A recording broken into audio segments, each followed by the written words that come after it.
A clay tablet sits in a museum basement in Istanbul. Catalog number V A12772. Most visitors walk right past it. But this tablet contains something that shouldn't exist. A description of structures beneath the ocean floor, written 5,000 years before humanity had submarines, sonar, or any way to see what's down there. And it mentions an entrance. A specific entrance that led to what the Sumerians called the Abzu. Not a myth, not a metaphor, a place with coordinates, measurements, and architectural details that match formations we've only discovered in the last 40 years. The tablet describes massive stone columns rising from the ocean floor near what we now call the Persian Gulf. It talks about chambers carved into underwater rock, and it mentions beings who came from the sky, descended into the Obzu, and emerged with knowledge that transformed human civilization overnight. The Sumerians didn't call it magic, they called it technology. They documented it the same way we document a factory or a laboratory, with precision, with measurements, with purpose. Here's what makes this different from every other ancient astronaut theory you've heard. This isn't about interpreting vague mythology. This isn't about seeing what we want to see in old stories. This tablet is a technical document. It reads like a maintenance log. And the structures it describes? We found them. In 2004, a joint expedition between Turkish and American marine archaeologists discovered a formation off the coast of what used to be ancient Sumer. Massive cylindrical structures, perfectly symmetrical, made from a type of basalt that doesn't exist naturally in that region, and they match the measurements on the tablet, down to the cubit. If you made it this far, hit subscribe. I cover forbidden history and suppressed archaeology every week, and next week's topic is going to blow this one wide open. The tablet itself is part of what scholars call the Eridu Genesis collection. Eridu was the first city according to Sumerian records, not the first city we know about, the first city, period. Before Eridu, the Sumerians say, humanity lived in scattered groups with no writing, no agriculture, no civilization. Then the Anunnaki arrived, and everything changed in a single generation. Most translations of these tablets focus on the mythology, the gods who came from the sky, the creation of humans, the flood. But there's a subset of tablets that nobody talks about. Technical tablets, inventory tablets, and this one, V A12772, which describes infrastructure. The kind of infrastructure you'd need if you were setting up a long-term base of operations in a hostile environment, which is exactly what the ocean floor would have been 5,000 years ago. The tablet describes the Abzu as a structure, not a realm. It gives dimensions. It describes the entrance as a vertical shaft that descends through rock and emerges into a chamber with 7 levels. Each level served a different function. The first level was for water processing, the second level for what the tablet calls purification of air, the third level for storage of knowledge, the fourth level for biological processes, and the fifth through 7th levels are damaged on the tablet. The text is incomplete, but what remains describes geometric patterns carved into walls, glowing stones that provided light without fire, and a central chamber where the Anunnaki would interface with what the Sumerians called the Me, the fundamental principles of civilization. Now here's where it gets strange. In 1968, a Soviet submarine detected an anomaly in the Persian Gulf. Sonar readings showed a massive geometric structure on the ocean floor at a depth of 400 meters. The coordinates were classified. The discovery was buried. But in 2001, those coordinates leaked through a former naval officer who published them in an obscure Russian journal. Turkish archaeologists used those coordinates, and they found it. What they found was a formation that shouldn't exist, a cluster of 7 cylindrical structures arranged in a perfect hexagonal pattern with one structure in the center, each cylinder approximately 30 meters in diameter and extending 90 meters into the seafloor, made from black basalt. The nearest natural source of that specific basalt type is 800 kilometers away in the mountains of Armenia. And these cylinders showed tool marks, precise cuts, angles that don't occur in natural erosion. The Turkish government shut down the expedition within 3 weeks, declared the site a military exclusion zone, confiscated all samples and documentation. The lead archaeologist, Dr. Mehmet Özdoğan, gave one interview to a small Turkish newspaper before going silent. In that interview, he said the structures contain passages, internal chambers, and in one of those chambers, they found something that made the government pull them out immediately. He wouldn't say what it was, but he did say this. Whatever we found down there proves that the Sumerian records are not mythology. They are history. The tablet describes the entrance to the Abzu as located where two rivers meet the sea. In ancient Sumer, that would have been the confluence of the Tigris and Euphrates rivers as they emptied into the Persian Gulf. Except 5,000 years ago, the coastline was different. Sea levels were lower. What's now underwater was dry land.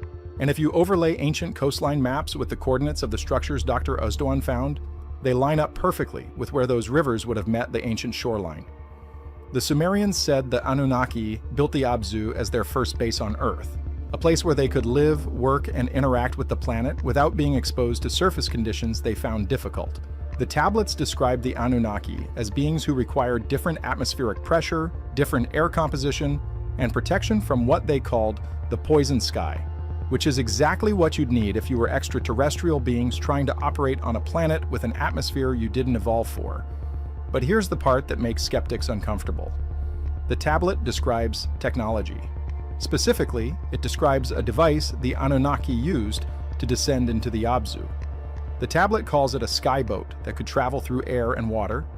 It describes the boat as enclosed, made of a metal that didn't corrode, and capable of moving without sails or oars. The Sumerians watched these crafts descend from the sky, enter the water, and disappear beneath the surface. And they wrote it down with the same matter-of-fact tone you'd use to describe a bus route. The tablet also describes what happened inside the Abzu. It says the Anunnaki brought humans into the structure, not as slaves, as students. Small groups of humans were taken into the Abzu and taught what the tablet calls the sacred me: writing, mathematics, astronomy, agriculture, metallurgy, medicine, the foundation of civilization. And when these humans emerged, they became the first priest kings of Sumer. The tablet lists them by name, and those names match the Sumerian king list, another historical document that scholars usually dismiss as mythology. The king list says the first kings ruled for impossibly long periods, thousands of years, tens of thousands of years in some cases. Scholars call this mythological exaggeration, but what if the king list is documenting something else? What if those early kings weren't human? What if the Sumerians were recording the reigns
of the Anunnaki themselves, beings who live far longer than humans before humanity took over governance? The tablet describes the Anunnaki as having different physical characteristics than humans. Taller, stronger, with facial features that the Sumerians found both beautiful and unsettling. And the tablet describes their eyes. Specifically, it describes their eyes as reflecting light like the eyes of animals, which is exactly what you'd expect from beings who evolved in low-light conditions, or beings who were engineered for environments with different light spectrums than Earth. In 1976, a researcher named Zecharia Sitchin published The 12th Planet, where he translated many of these Sumerian tablets and argued that the Anunnaki were extraterrestrial beings from a planet called Nibiru. Sitchin's work has been heavily criticized by mainstream scholars. They say his translations are inaccurate, his conclusions are speculative, and his evidence is cherry-picked. And some of those criticisms are valid. But here's what the critics don't address. Sitchin wasn't the first to notice these patterns. He was just the first to publish them in English for a mass audience. In the 1800s, British archaeologists working in Mesopotamia found thousands of tablets describing the same things: advanced technology, beings from the sky, structures beneath the earth and sea. And those archaeologists wrote about it. Their reports are in the British Museum archives. But their conclusions were dismissed because they didn't fit the prevailing narrative that ancient humans were primitive, superstitious, and incapable of scientific thought. The tablet V A12772 describes the Obzu's construction in technical terms. It says the structure was built before the Great Flood. It was designed to survive seismic events, rising sea levels, and atmospheric changes. The Anunnaki built it as a permanent installation, a base that would function for thousands of years. And according to the tablet, it's still there, still intact, still sealed. The tablet describes 7 seals, not metaphorical seals, physical seals made from a material the Sumerians called heaven's metal, a substance that didn't rust, didn't degrade, and couldn't be broken by human tools. Modern metallurgists have speculated this could be describing an alloy we've only recently developed, titanium-aluminum compounds, or ceramic matrix composites, materials that didn't exist in ancient human civilization, but would be exactly what advanced beings would use for long-term deep-sea construction. Each seal served a specific function according to the tablet. The first seal protected against water pressure, the second against seismic vibrations, the third against biological contamination. The 4th through 7th seals are described in terms the Sumerians clearly didn't fully understand. They used phrases like protects against the unseen fire and guards against the sky poison. Modern researchers believe this could be describing radiation shielding and atmospheric filtration, protection against threats that ancient humans wouldn't have had words for because they'd never encountered them. The tablet also describes the interior lighting system. It says the chambers were illuminated by stones that captured the essence of the sun, stones that glowed without heat, without consuming fuel, without dimming over time. For centuries, scholars assumed this was poetic language, metaphor. But in 1998, researchers discovered that certain crystalline structures can store and emit light through a process called phosphorescence.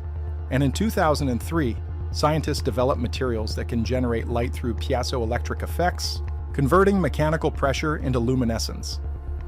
If the Abzu was built in a seismically active region, the constant micro-vibrations from the ocean floor would provide endless power for this kind of lighting system. The tablet mentions specific construction techniques. It describes how the Anunnaki used sound to cut stone, not metaphorical sound, actual acoustic frequencies that could fracture rock along precise lines.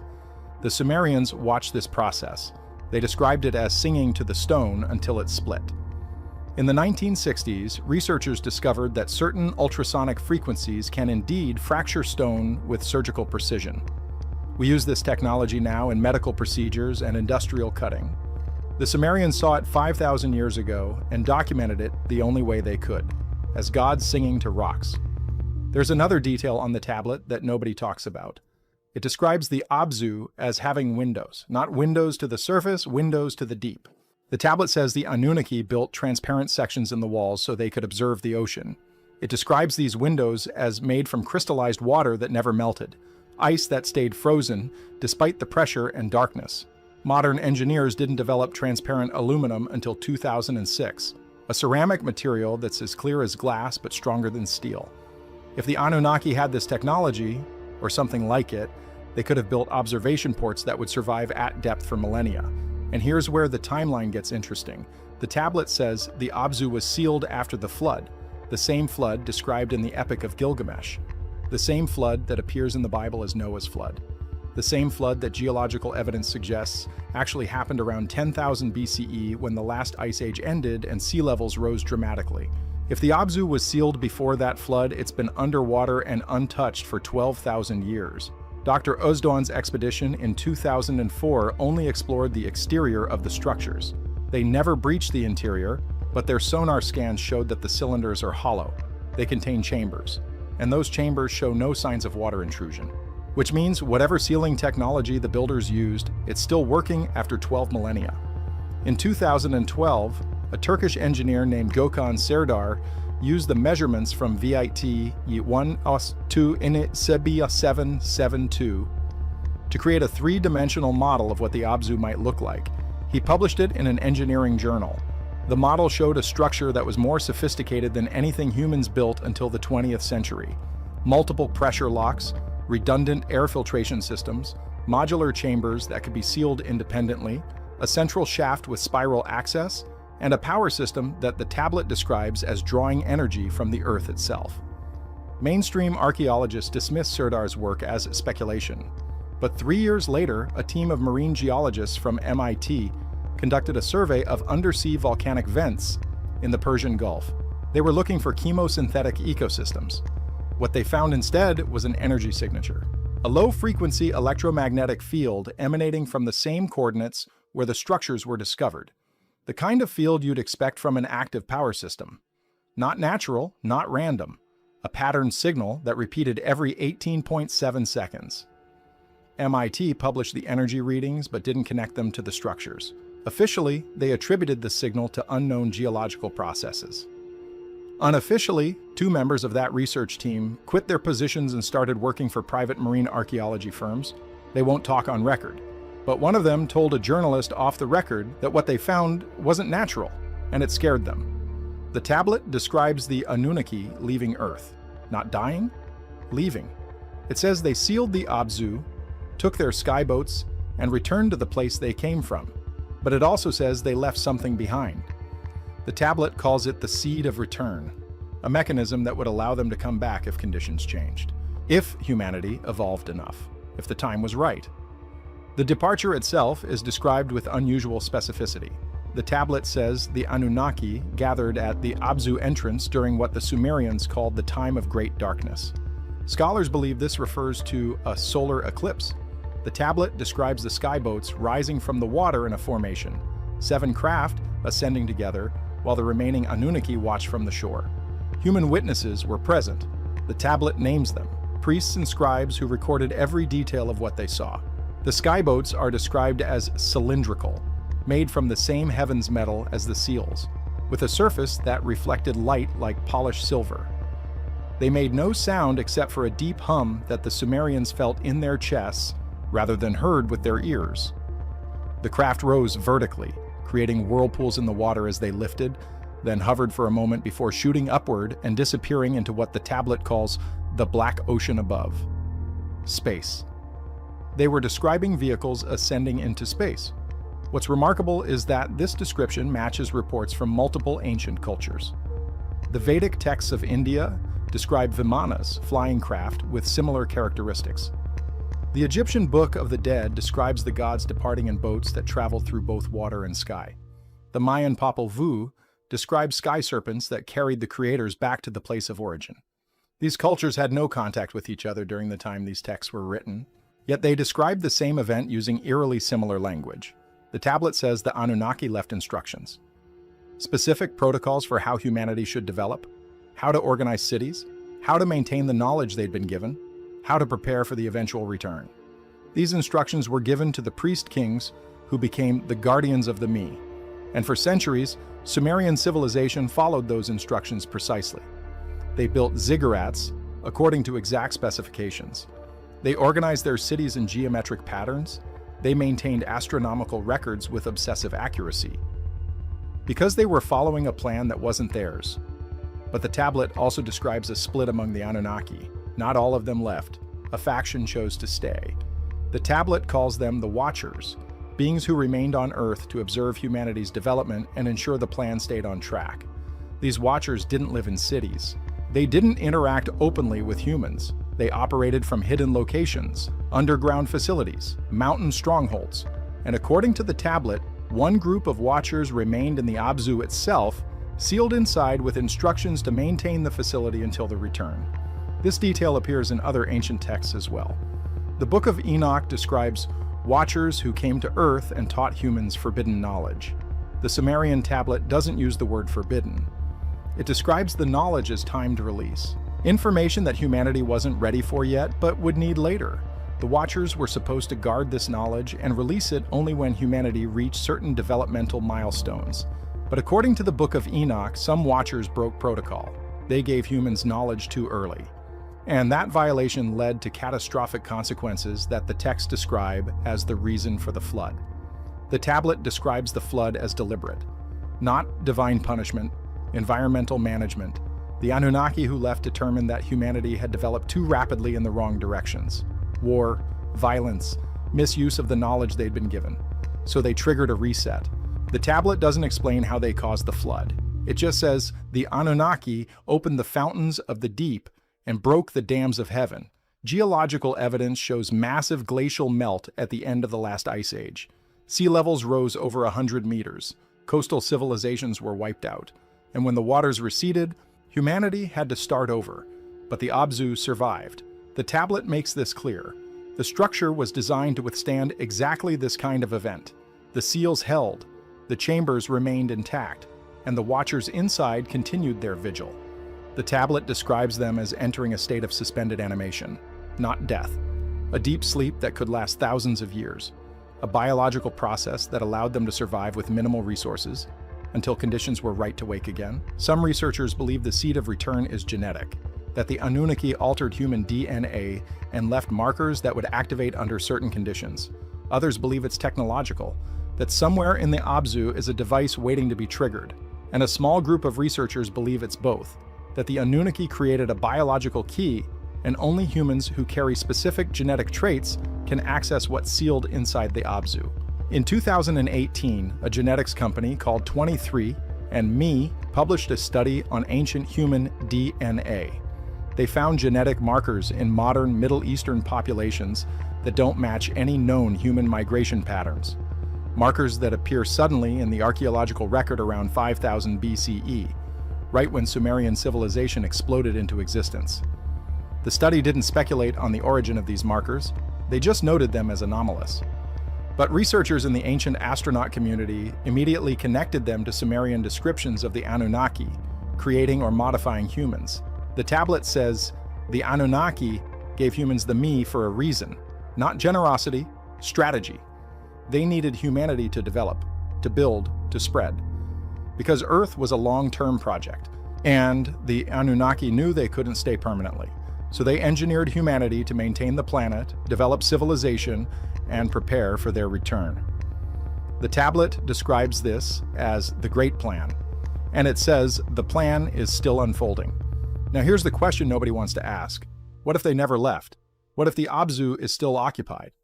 The tablet describes the structure as self-sustaining. It describes biological processes. Life support. The MIT expedition detected an active energy signature. The structure is sealed but functional. And if the Anunnaki built it to last thousands of years, why would it be empty? There's a reason the Turkish government shut down the expedition. There's a reason the coordinates are classified. There's a reason Dr. Özdoğan went silent. Because whatever is down there challenges everything we think we know about human history, about human origins, about whether we're alone. And if we're not alone, whether we ever were. The Sumerians didn't write myths. They wrote history. They documented what they saw. And what they saw was beings from the sky, who built structures beneath the ocean, taught humans the foundations of civilization, and left with a promise to return.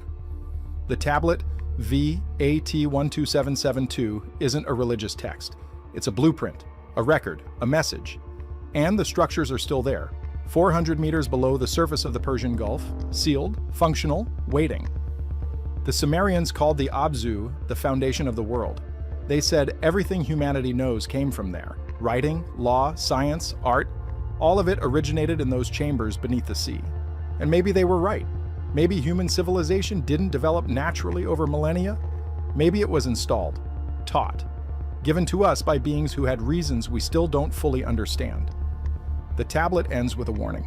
It says the seals will break when the time is right, when humanity is ready. And when that happens, the knowledge inside will either elevate us or destroy us. Because the Obzu doesn't just contain technology, it contains truth. The truth about where we came from, what we were designed for, and what's waiting for us when the Anunnaki return. If forbidden history like this is your thing, you need to see what I'm covering next week. The CIA document that accidentally proved remote viewers found the same structures the Sumerians described. Click the video on screen now.